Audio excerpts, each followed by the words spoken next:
Hey everybody, welcome back to Best of the Month for November, where a bunch of us are going to tell you the best game to us, the best new game to us that we played over the previous month and why we liked it so much. So I'm going to kick it off. This was a month that had a lot of pretty good games, but no one singular standout for me. But the one I'm going to go with here is OTs. And this one, what I like about it is that it's a very puzzly game.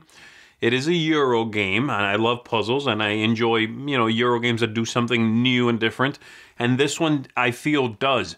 I love the setting. I love the artwork that's in the game. This idea of a futuristic society in which you have to dive down into the ocean to reclaim lost, parts of civilization. But that theme is so very thin that is the biggest disappointment that I have with this game. The theme just isn't there. And the artwork really is not there. There's very little artwork throughout this game. Most of it is on the cover of the box. But the gameplay is extremely engaging, interesting. I feel like I am presented with these little sort of mini puzzles to solve every time it's my turn, and I enjoy that very much. So I like this one quite a bit. I hope you give it a look if you also find yourself enjoying these games in which how to tackle tiny little problems over and over and over again is what you are looking for. So that is OTs, my game of the month. Howdy folks, Rebecca and Hunter here from Family Showdown, and my best of the month is Altiplano. This game is really fun. It's got cute artwork. You have a bag building system where you're trying to collect, create, and trade goods for victory points. Really awesome. Each player starts with their own special power at the beginning. Very fun. I highly recommend Altiplano. Well, I enjoyed Altiplano greatly. It is not my game of the month. My game of the month is Merlin by Stefan Feld and Michael Reichneck. Reichneck? I hope I'm saying that right. Anyway, latest in the Feldy goodness, it is a point salad game where you're doing various things. You're moving your little knight around the round table, taking various actions, using Merlin to do the same in an effort to get the most victory points through area control and completing adventures. My game of the month, Merlin. Hey folks, Mark here. I am a huge Hero Realms fan, so it should be no surprise about what one of my favorite games of this past month has been. The Rune A Fan. Finally got my hands on the campaign, and it does not disappoint. It is fantastic, super story-driven with multiple branching tree elements, and you get to advance your characters and build them up over time with several different skill trees and really neat story elements to take you along the way. And you get to play cooperatively with your fellow adventurers, which is different than your usual battling from Hero Realms. You still have the core mechanic of deck building, but now you have to work collectively to decide what cards will work best for what boss you're having to deal with or what scenario you're dealing with. So the story is definitely engaging, and I've played it like 4 or 5 times. I really enjoy this one. So you definitely give it a look. My best of the month, the Rune of Thandar, Hero Realms. Hey friends, Chubby Meeple here to talk about my best game that I played in the month of November, the best new to me game. That distinction goes to Viral from Arcane Wonders. Of course, it's a Dice Tower essential. Fantastic little game. I really like the area control aspect, the fun ability of having to kind of balance all of your area control and not really going for the high scoring areas because they add a lot of research into your disease, which can cause you to get purged out of the body, so to speak. But it's a lot of fun. I like having to balance those aspects. I like the miniature, not really miniature, but I guess the touch of deck building that you get by buying your different mutations to add to your disease that you're playing. And I really love the artwork in it. And yes, it's kind of a gross theme, but because they give you the artwork of, kind of this, what I refer to as kind of the Monsters, Inc. Pixar style of artwork for your diseases, I think it really kind of gets away from the grossness of the theme and makes it more approachable and family friendly. So that would be my best game of the month for the month of November 2017, Viral from Arcane Wonders. Till next time, keep gaming, friends. Hello everyone, my name's Annette, and you may know me as Netters Plays. In this past month, I played so many games, but there's one game that definitely stands out, and that was Altiplano. Now, Altiplano was my dream game because I wanted a game all about alpaca farming and being a farmer in the Andes, and that's exactly what this game is. Not only does it have a great theme, it has a ridiculous first player marker and also the game mechanism of bag building. So I really enjoy all of it combined.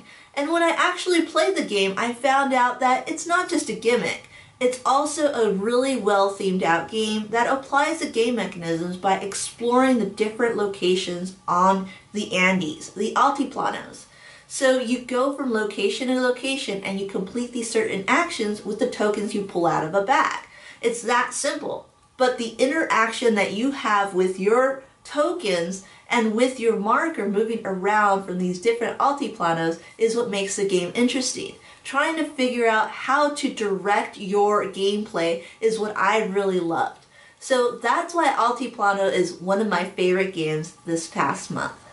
My best of the month is Pulsar 2849.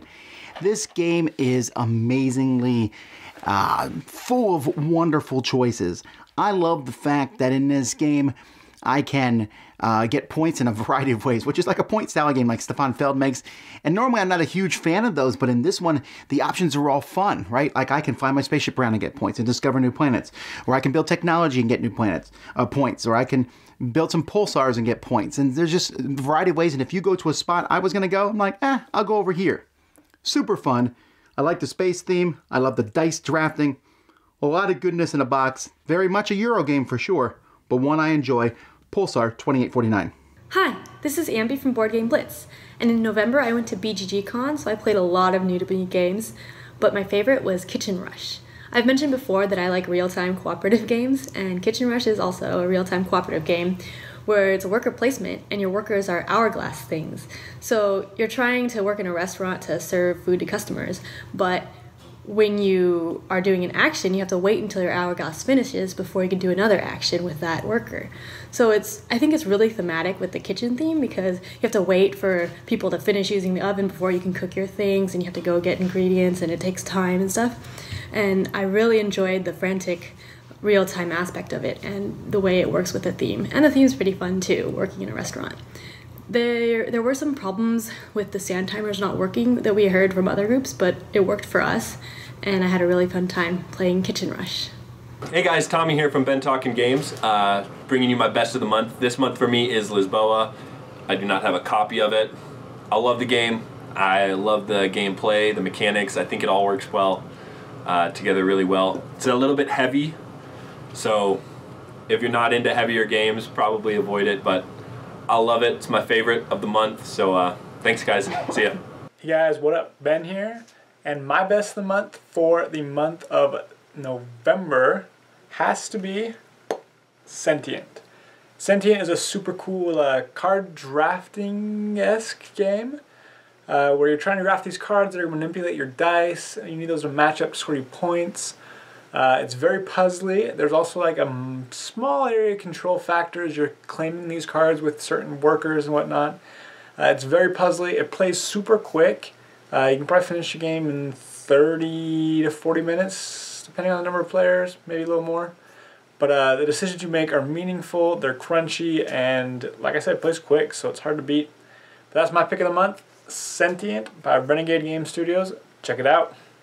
It's Roy Caney from Epic Gaming Night, and my best of the month is Pulsar 2849. This is a dice drafting game where you're getting these dice to be able to take different actions with your spaceships, trying to go over and get different pulsars so you can use those to make the little gyrodyne things and get points. There's all sorts of different ways to approach the game, whether you're going to try to do artifacts or do satellites and try to get engines or get different upgrades and things like that. Trying to complete different things and use your artifacts to take extra actions with dice. So there's all sorts of interesting ways to play this game, and one of the things that I really enjoy is how people can kind of diverge in different paths and different ways of gaining points and then still be very close in victory points and racing towards the end. So my best of the month is Pulsar 2849.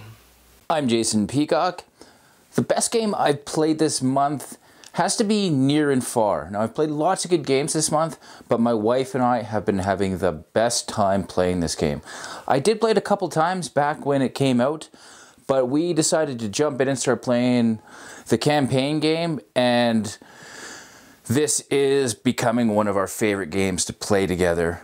It's a worker placement / adventure game. It's got a great Euro game behind this wonderful story.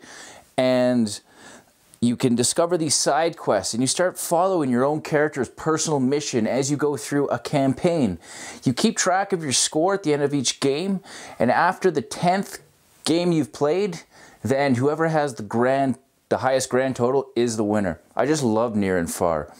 And that's going to do it for us, everybody. A big thanks to all the contributors to Best of the Month, as always, and thanks to you for tuning in. Come back next month where we're going to give you a whole new slew of games that we've discovered, and we'll tell you why they are so fantastic. We'll see you then.